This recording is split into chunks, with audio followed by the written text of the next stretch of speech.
Brittney Wright is, she's all things girly. She's an overthinker.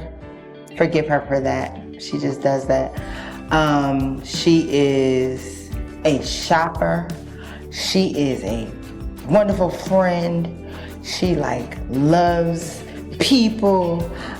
She's an introvert. She likes to have a good time, loves to laugh. She is, I think that's Brittney Wright. She's an introvert. She's quiet. She's a nerd, guys. In case you didn't know, now you know. She loves a good book. Fun gal. Loves Jesus. So, a lot of people don't know, but my dad sings. My dad is a pastor, and my dad sings, and he plays the organ. Plays the piano, plays the keys. My aunts on my dad's side, they also play and sing as well. My mom sings sometimes, not as much anymore, but she sang a lot when I was a kid. My youngest aunt, my Aunt Brenda, she's a singer as well. And so coming up, grew up in the church, hearing my dad sing and hearing the choir sing. We had one of the bangingest choirs, growing up. And so growing up, I always wanted to sing, so I emulated my favorite singers. My dad, just, seeing him just on any given day with a cup of coffee, sitting, at the kitchen counter or even on the couch, pulling out this little keyboard and just starting to sing. Those will always be really fond memories of seeing the power my dad has always had, the grit he's always had with his voice. The same thing. He's a lower voice as well. So, and continuing with I don't know, where I kind of got my start with singing. I sang all the time, which is a complete contradiction to who I am as an adult, because in my car, I'm riding, listening to Netflix or something. I'm not really listening to music, which I know people may not believe, but that's just me. But as a kid, I sang all the time. So my next door neighbors, the Grahams, they used to pay me $1 to sing songs, or for us to make up songs on the front porch when I was younger. I mean, songs about anything, tacos, cake, anything, just random stuff. But they would pay me because I would be ready to go in the house. Got older. I was a very awkward kid, if I could be honest. I didn't dress trendy. I didn't have a lot of the labels. I didn't have what was popular back then, Tommy Hilfiger. I'm from Ohio, so K-Swiss were very popular. But I only got them when school started. I would only get a fresh pair when school started. So I didn't go with all the trends, right? So I went to this art school, and I auditioned, I sang, I got into school, but I was such a weird kid. I was coming to school with pleated skirts and oversized sweaters and fluffy socks and bows that my mom made, but I loved it because it was me. It was true to who I was. And I got bullied a little bit. Because I didn't look like everybody else. I was super awkward.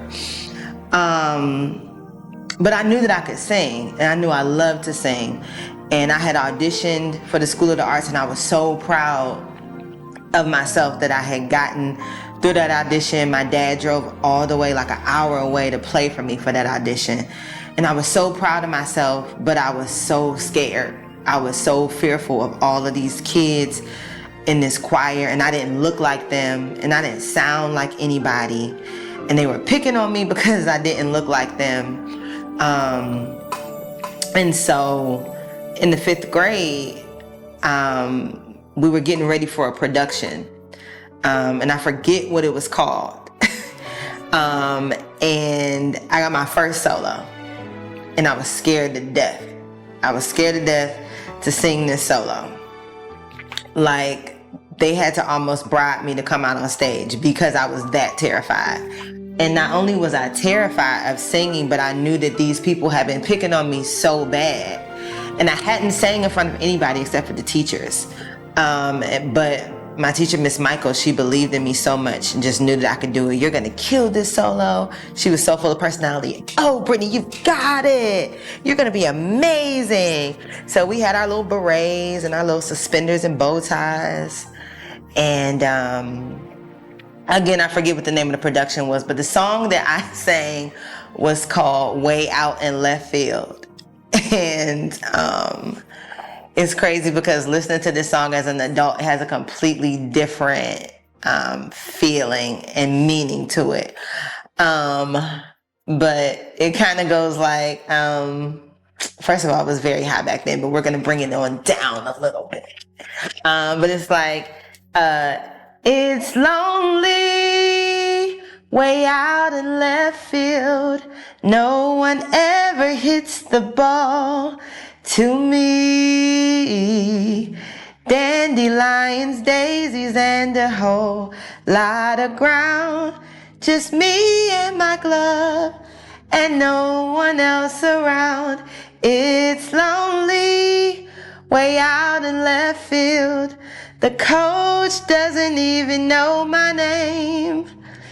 And when the stands begin to clear, I'll yell, hey, I'm still out here at the old ball game.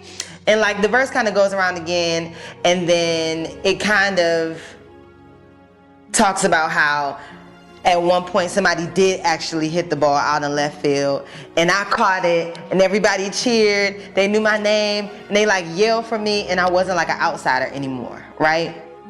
So like as an adult, that like spoke to like my inner child like so much. Like, you know, it's okay that you're weird. It's okay that you feel like you're by yourself and you're like awkward, and you think that nobody's paying attention, but you're just waiting for this one opportunity, right? You're just waiting for this one chance to just like get it right. And I had that one opportunity, and I sang, and I was like popular ever since then. Like, get into it. I was like popular from the 5th to the 12th grade. Catch it. No, I'm kidding. But I was. Ask people now. I was popular. But you know, that like took me into high school. Again, I was there until the 12th grade, and then I came to Morgan State.